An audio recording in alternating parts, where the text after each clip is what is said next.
Whole gang was glad that we trashed them. Heard I been missing in action. Really, I just been on trapping. Turn selling drugs to a habit. They want the flow, they can't have it. Alright, here we go, live. What's up, y'all? It's your boy, Trader Trickster, Don Juan, the Don Corleone, DFW exclusives, and we have LayzNinaa, you know, out the funk, you know what I'm saying? You funny. Now tell me, how did this, you know what I'm saying, this music come about? Like, how did you start? I've been doing music for a long time. Sorry, it's funny. Yeah, I've been doing this for a long time. I started playing piano in 2nd grade, and ever since, like, I've just been learning more and more instruments. I used to want to be an engineer because I'm more behind the scenes type gal, but nah, like, I just felt like, you know, I know singing too, like, I know how to sing too, so that's just more easier for me. But other than that, I started playing a whole bunch of instruments. Then next thing you know, I just started singing, and I started singing in my church choir, and the more that I did it, I was just like, shoot, I could really just do this. So I started getting in the booth, and next thing you know, I started showing like everybody my music, and they were like, oh, like, you different, it's a different vibe, I can dig it. I was like, oh shit, if you can dig it, then I can dig it, like. So then that's how that happened, and boom, LayzNinaa. That's what so like, going into like, when you're making your music, like, do you have a certain zone you have to get into, or do you just go in and just... Got to get in the zone. So boom, like tonight, I got a session at 10. I'm gonna be there by 9. Cause I gotta, you know, get my smoke on, gotta take a couple shots, get loose, get my vibe, light my chakra candles, get with it, man. And that's it. That's how I get in my zone. That's how I like my studio presence. My chakra candles, weed, maybe some Crown, little pint, little fifth of Henny, you know what I'm saying? And it's all good to get the vibe going. Maybe some incense if I'm really about it, like, that night. But yeah, that's how I do it. So really just take us back to like the first time you got in the booth. Were you like scared? Like, oh my God, I was so nervous. Like, my throat was in my stomach. I couldn't, like, it was just, I was frustrating myself because I didn't like how I sounded. I'm lazy, so I didn't fucking rehearse or nothing. I didn't really take it too seriously. Like, I'm thinking I'm just gonna get in the booth. It's gonna be like I'm in the shower. It's up. But you got this nigga looking at you. You got a freaking a studio. But it's your choice. You know what I'm saying? Well, full of people. And, you know, you gotta sing. And you don't know everything. You don't know the lingo. So I was nerve-wracked for sure. But, and then I think my auntie was there. Somebody was there. They tell me to push that shit out like Terrence Howard on Hustle and Flow. It's so hot out there. It's like, push that shit out. That's how it was. I was like, damn. I was like, okay. You know, but it turned out okay. It was a waste of money, but it was a learning experience. Everything I take is a learning experience. That's all the L's we take over here, baby. And, you know what I'm saying, as far as any upcoming visuals, are we coming with anything? Yeah, I made this, well, actually, me and my auntie, I had her write this song because I was, like, going through a lot of stuff, and I was in a funk, I had a block, but I wanted to make music. So, I got my auntie, she wrote this song in 30 minutes right in front of me. Like, she's the shit. And she wrote the song because I told her, you know, some stories in my life. And she straight got it, and we came up with the name Homies. So we did a visual like some weeks ago. So I'm waiting for that to get edited and so I can put it out. So that's coming up very soon. How long though? Cause I seen you upload a picture with the gym shorts. Oh yeah, like I say middle of October. Damn.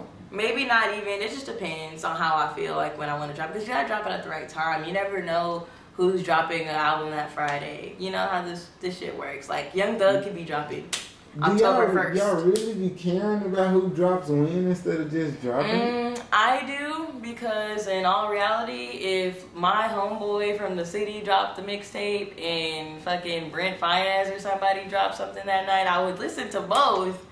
But 9 times out of 10, everybody's talking about. It doesn't sound so harsh, but everybody's talking about the top people. So I'm just like, shit. I don't know. I'm trying to get there, man.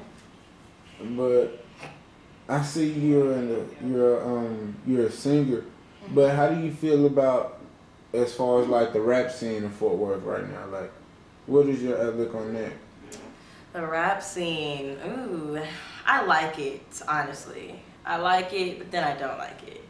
Because Fort Worth is all about drama. But then again, if you mind your business like I do, you know what I'm saying, you're just outside looking in. So I feel like, it's very good, but, you know what I'm saying, it could need some work. Like, we could work on some unity and shit.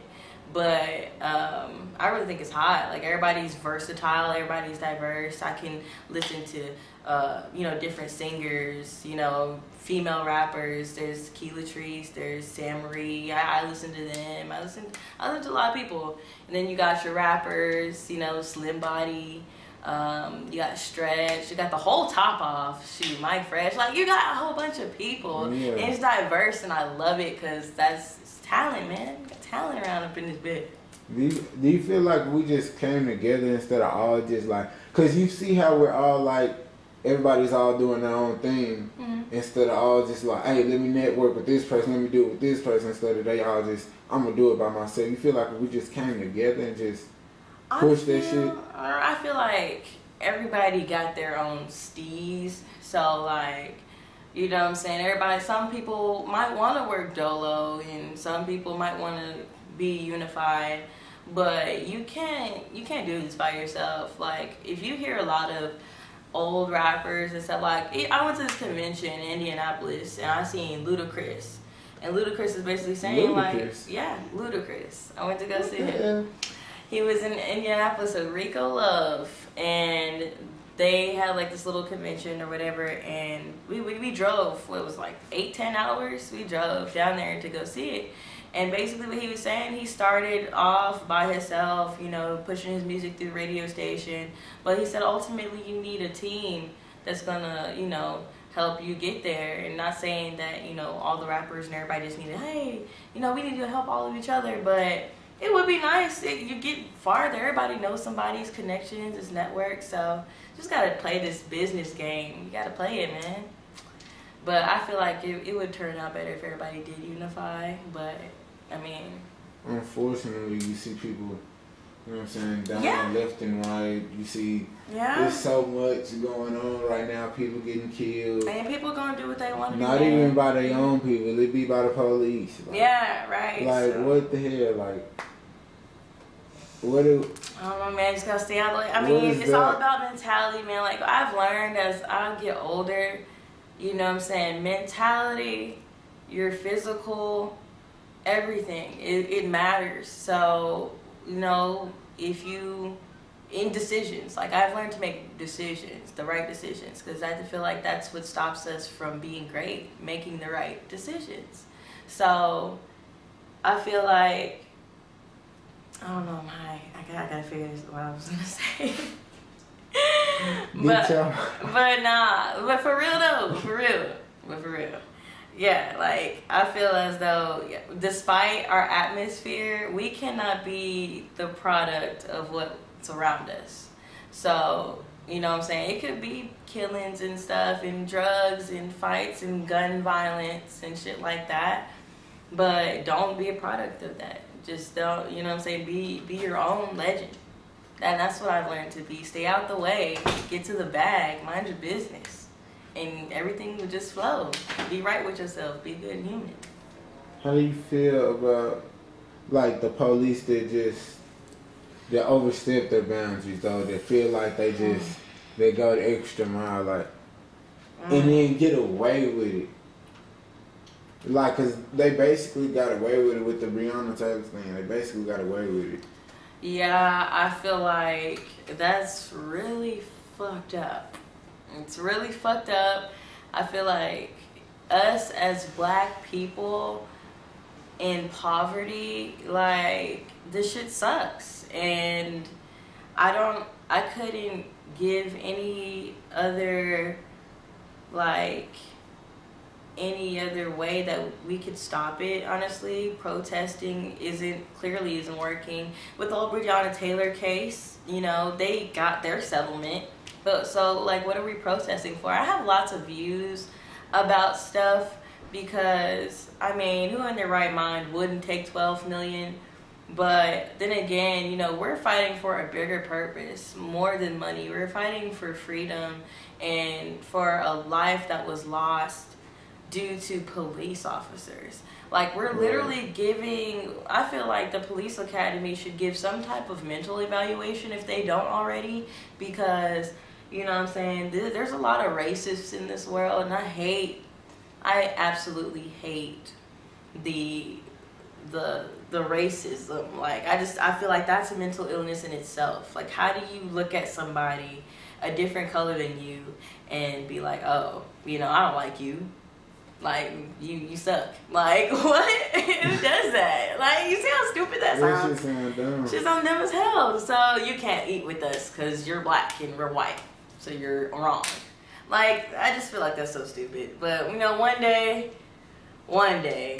you know, we'll get it together. But I just feel as though, you know, hiring idiots to protect people that they want to harm, like, that makes no sense. It's like a modern KKK to me. But other than that, you know, I don't knock police officers because they do their job. You know, there are some good police officers out there, and I don't blame the whole police academy. But shit, something's got to give. We keep, and if shit like that happens, it needs to be dealt with accordingly. Don't need to be no, you know what I'm saying, paid leave. And paid leave, you know, all that bullshit. Exactly. Yeah, like, paid leave. I saw somewhere where it was like they only got charged for the shots that they missed. The shots that was deep. Like, what? That was that. Doesn't that sound dark? So if they would have made all them shots, they wouldn't have gotten charged at all. Is what y'all telling me? Look, hey, you niggas crazy. I'm finna get my Tupac on right now. Y'all need to listen, okay? The world is way deeper than it really seems, and like, when you realize, you know, our history as black people, the energy that the world provides, what we provide, we are being, like, mentally